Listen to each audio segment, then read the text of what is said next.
Assalamualaikum warahmatullahi wabarakatuh. Oke, sahabat cek semuanya, bertemu lagi dengan channel kita seperti biasa, Zahra Abid Collection, channel tutorial seputar data operator sekolah.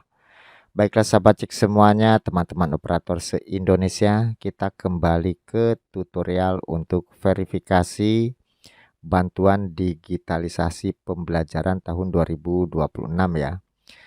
Nah, ini akan saya bahas tuntas teman-teman ya untuk semua permasalahan pada verbal bantuan digitalisasi pembelajaran. Setelah saya saya rangkum permasalahannya itu hampir sama ya di kolom komentar YouTube saya. Ini saya sudah meringkasnya ya. Jadi umumnya permasalahannya itu seperti ini. Kepala sekolah tidak ada ya. Kemudian kasus PLT kepala sekolah, kemudian data tidak sesuai dengan Didapodik ya. Kemudian ada ini nih notif seperti ini, pastikan NPSN terdaftar dan API tersedia, kemudian tidak bisa simpan draft dan gagal unggah surat. Ini nanti akan saya bahas teman-teman ya. Silakan bisa disimak. Tonton dari awal sampai akhir dibiasakan teman-teman ya. Jadi dibiasakan seperti itu, belum nonton sudah bertanya, jadinya kan pusing sendiri gitu. Akan saya bahas tuntas teman-teman, mohon disimak, ditonton sampai akhir. Oke, kita langsung ke pembahasan aja. Ini mohon maaf saya buat PPT-nya sangat sederhana ya, yang penting isinya gitu ya. Jadi solusi semua permasalahan pada verbal bantuan digitalisasi pembelajaran 2026. Yang pertama dulu teman-teman ya, kepala sekolahnya tidak ada. Baik di beranda walaupun di input data pada web bantuan digitalisasi. Solusinya pertama teman-teman ya, jika kepala sekolah tidak ada, mohon disimak. Sinkron dapodik lagi. Walaupun teman-teman sudah sinkron, silahkan sinkron lagi dapodiknya. Kemudian clear history browsernya. Refresh terus dari dapodik ya pada web bantuan digitalisasi sampai berhasil. Pokoknya sampai berhasil, jangan putus asa sampai kepala sekolahnya muncul. Nanti saya praktikan ya. Ini catatan teman-teman ya. Ini dari web bantuannya ada bacaan seperti ini. Silakan nanti dicek ya. Perubahan kepala sekolah negeri dapat dilakukan melalui SIM KSP STK. Jadi untuk sekolah negeri ini, perubahan kepala sekolahnya itu melalui aplikasi SIM KSP STK. Ini dinas ya kewenangannya. Nah, untuk sekolah swasta dapat melalui manajemen dapodik di dinas. Jadi intinya ke dinas. Kemudian ini koordinasikan dengan dinas pendidikan, pastikan sudah ditambahkan di tugas tambahan pada dapodik ya, sebagai kepala sekolah atau PLT kepala sekolah pada dapodik. Dan dapodiknya sinkron kembali. Kemudian nunggu update sistem bantuan digitalisasi. Seperti itu. Mari kita praktikan teman-teman ya. Nah, yang pertama itu dapodiknya sinkron. Kalau masalah dapodik sinkron sudah tidak asing lagi ya. Silakan dapodiknya sinkron.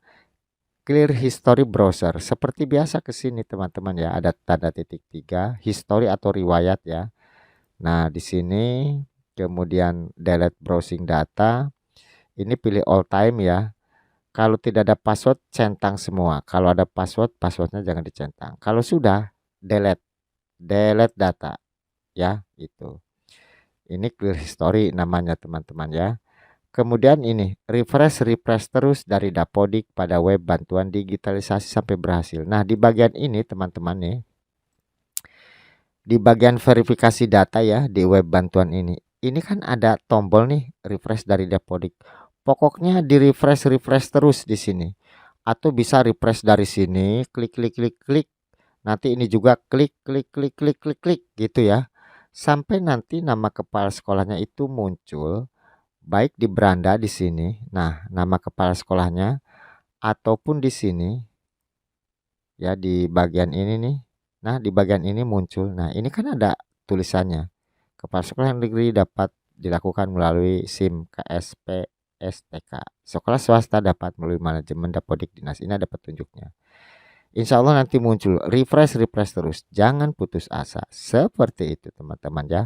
Pokoknya ini refresh gitu. Nah, kemudian ini sudah jelas ya. Kemudian yang kedua, teman-teman, kasus PLT kepala sekolah nih. Ini pada umumnya PLT ya. Solusinya nunggu update sistem bantuan digitalisasi. Karena tadi sudah jelas, di sekolah negeri untuk menambahkan kepala sekolah itu di SIM KSPS apa namanya? Di ini ya, di SIM KSPSTK itu ya. Nah, ini pokoknya untuk kepala sekolah yang PLT itu kan tidak bisa simpan draft ya dan tidak bisa upload. Itu nunggu update sistem bantuan digitalisasi dulu. Nah, sembari menunggu ini, teman-teman lakukan ini aja dulu ya. Sinkron Dapodik lagi seperti tadi ya. Clear history browsernya sama seperti tadi. Refresh terus dari Dapodik pada web bantuan digitalisasi sampai berhasil. Lakukan itu dulu. Nah, yang terpenting ini teman-teman ya, koordinasikan dengan Dinas Pendidikan ya untuk PLT Kepsek nih. Pastikan sudah ditambahkan di tugas tambahan PLT Kepsek pada Dapodik ya. Jadi pada tugas tambahan untuk PLT Kepsek ini sudah ditambahkan oleh dinas. Nanti Dapodiknya tinggal tarik data dan sinkron kembali. Kemudian nunggu update sistem bantuan digitalisasi. Kayaknya untuk PLT Kepsek ini draftnya kebanyakan tidak bisa disimpan dan tidak bisa unggah. Silakan koordinasi dengan dinasnya, itu yang terpenting. Pastikan PLT Kepsek ini ada di tugas tambahan pada Dapodik ya. Nanti nunggu sistem penarikan dari web bantuan digitalisasi dari Dapodik ya. Nanti tunggu sistemnya untuk PLT nih. Ini kan waktunya masih lama ya, sampai 13 Juni nih untuk SD gitu. Seperti itu teman-teman ya untuk PLT. Intinya koordinasikan dengan dinas lah seperti itu. Yang ketiga teman-teman ya, dengan keempat ini solusinya sama nanti ya. Yang ketiga itu data tidak sesuai Dapodik. Contoh setelah di refresh Dapodik, ini data listrik, internet, jumlah siswa rombel ya. Ini maksudnya jumlah, maaf ini saya hapus dulu ya. Nah, ini seperti ini maksudnya nih. Nah, jumlah rombel ya. Jumlah rombel tidak sama di Dapodik dengan di web bantuan ya. Jumlah siswanya juga setelah di refresh tidak sama gitu. Atau pada waktu refresh Dapodik, ini ada tulisan seperti ini, pastikan NPSN terdaftar dan API tersedia. Nah, nomor 3, nomor 4 ini solusinya sama. Solusinya sama, mohon dicatat teman-teman. Sinkron aja lagi ya Dapodiknya. Pokoknya sinkron Dapodik lagi.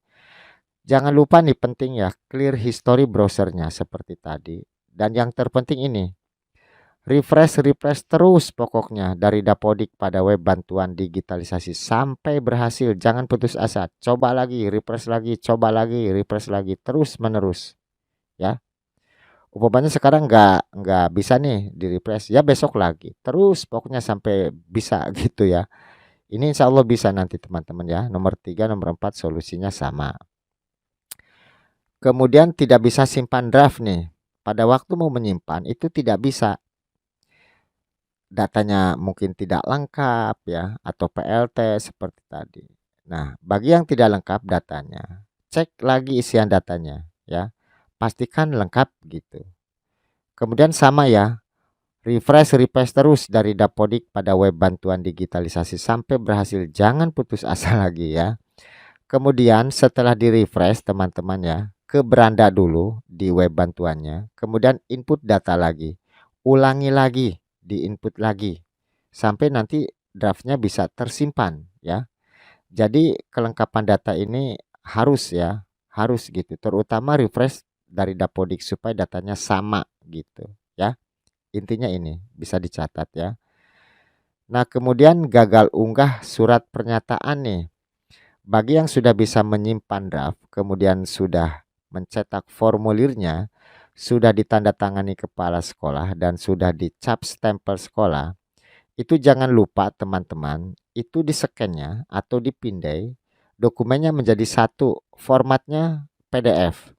Jadi kan itu ada 3 lembar teman-teman ya, ada surat pernyataan kebenaran data, kemudian di bawahnya ada lampiran 1, formulir dan seterusnya ya sampai ke bawah. Itu ada 3 lembar. Itu dijadikan satu file PDF. Nah, silakan dikompres lagi teman-teman ya. Kompres filenya di bawah 1 MB. walaupun ketentuan di situ itu kan maksimal 10 MB. Jika ingin langsung berhasil terupload, itu silakan dikompres di bawah 1 MB ya.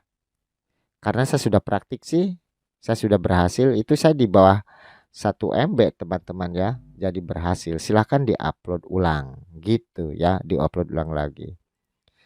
Nah, itu solusinya teman-teman ya. Terima kasih lah untuk Jack, untuk teman-teman lah intinya ya. Intinya ini silakan nanti bisa dicatat di screenshot ya. Tinggal dipraktikan aja. Intinya pokoknya jangan menyerah. Refresh terus data dari Dapodik. Nah, ini nih, refresh terus supaya data di sini sama dengan di Dapodik, terutama yang ini teman-teman ya. Nah, yang listrik, internet nih, ini harus sama dengan di Dapodik nih. Nah, kan ini ada catatannya nih. Semuanya dari Dapodik ya, tuh. Ini tinggal refresh aja nih di sininya nih supaya sama. Pokoknya harus sama ya. Nah, itu saja informasinya, mudah-mudahan bisa membantu, mencerahkan dan tentunya bermanfaat buat sahabat cek semuanya. Terima kasih yang sudah like dan subscribe di channel kami. Silakan jika video ini bermanfaat bisa di-share ke teman-teman yang lain. Terima kasih atas perhatiannya. Selamat bertemu di video kami berikutnya. Wassalamualaikum warahmatullahi wabarakatuh.